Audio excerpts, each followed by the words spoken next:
So I'm logged into Power Stats now.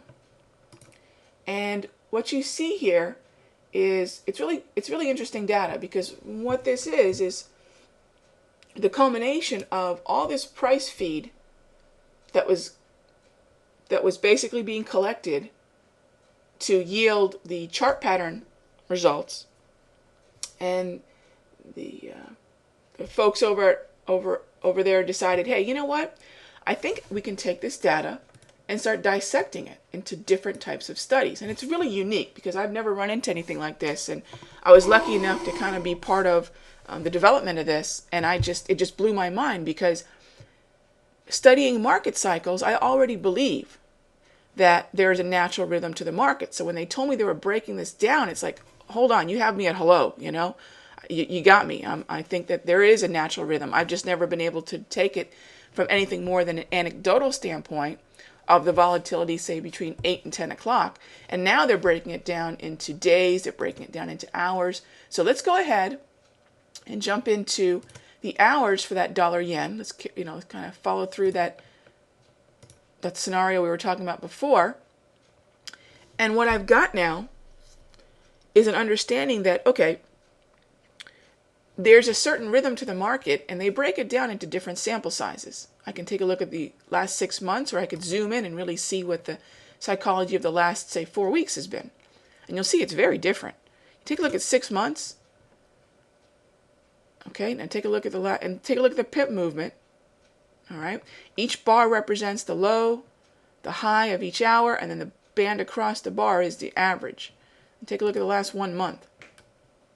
Okay, it's changed its nature a little bit. Now, I'll look at the last 1 month because I want to see what the most recent psychology, the most recent rhythm is. There are times where the 6 month is more appropriate. Okay, but right now I want to know, breaking this down by hour, it's in Eastern Standard Time, by the way. So this 24-hour clock, again, Eastern Standard Time. And 0, of course, would be midnight. 2300 would be 11 p.m. Okay, so right now we're in basically the heart of the trading day here between 8 and 11, maybe 12 o'clock. Now, why do I call that the heart of the day?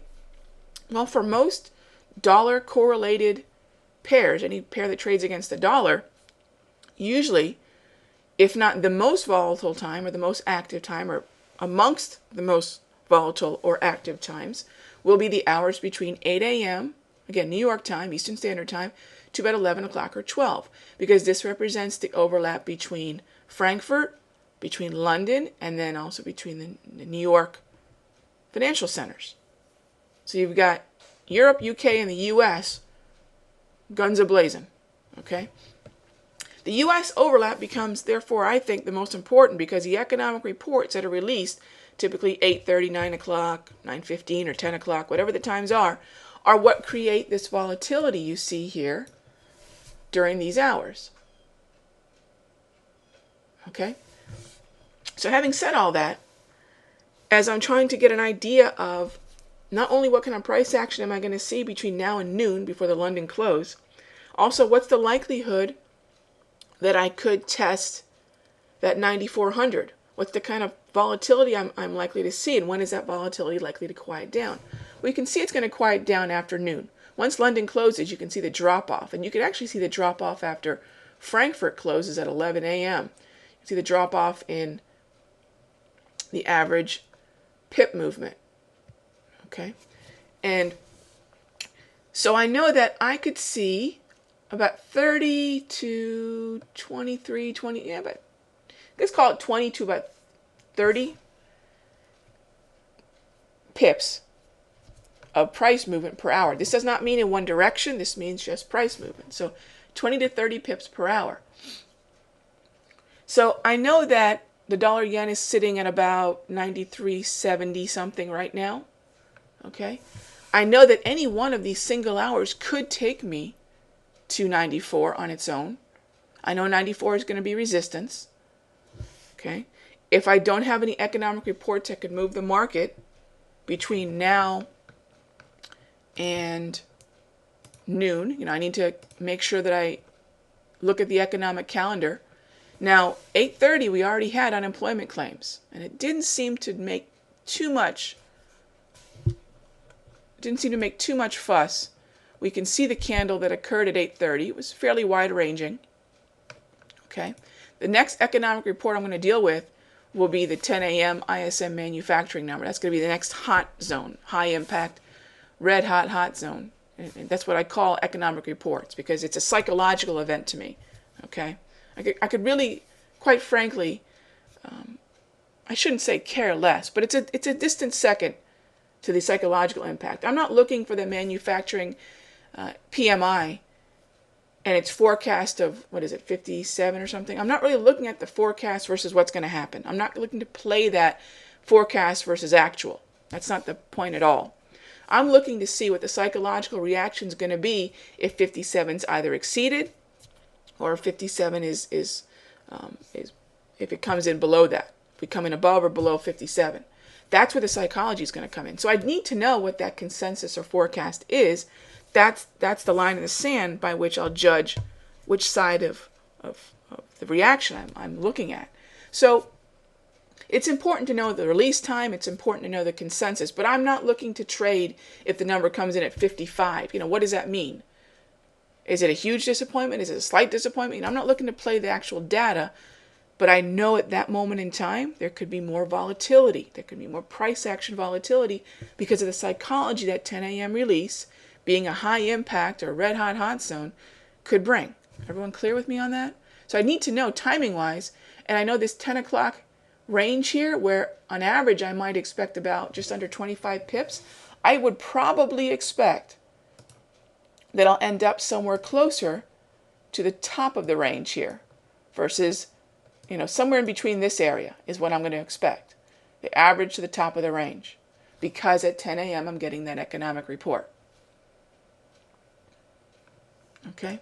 So I mentioned also we could take a look not only at it by hour, dissect it to the hourly price movement, but we could also break it down to what type of price movement I could expect today, meaning Thursday.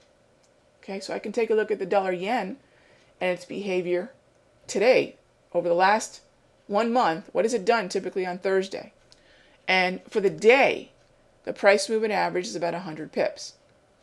But I know, depending upon volatility, it could get up near 120. It could be as low as 60. Because we have some high-impact economic reports today, both at 8:30 and 10 o'clock, at the onset of the day, before the economic reports came out, I would not be thinking that prices are going to come in near the 60. I was thinking more along the lines that we're probably going to see anywhere from the middle to the high end for price movement because of the economic data. I don't know necessarily exactly where it's going to fall in between this, but that's what I'm thinking. It's going to fall somewhere in between the average, that band across that green bar to the high, somewhere between 90 and 120 pips. So now I've got a decent idea of what kind of pip movement I'm going to get between right now and noon, and I've got a pretty good idea of what kind of pip movement I'm going to see today through as far as the day of Thursday. Notice that Thursday, in terms of volatility, is really the second highest over the past month, second only to Wednesday. Okay, so this is a relatively volatile in terms of your average. Okay, in terms of the high to low average, Friday beats it out. But in terms of your average pip movement, it's second only to the 100 pips that we've seen on average on Wednesday. So again, understanding what kind of movement I can get hour by hour and by day is really valuable because I can much better assess what type of volatility I'm going to get while I'm hoping to see the swing continue if I'm intraday, and two, what's the likelihood that I'm going to exhaust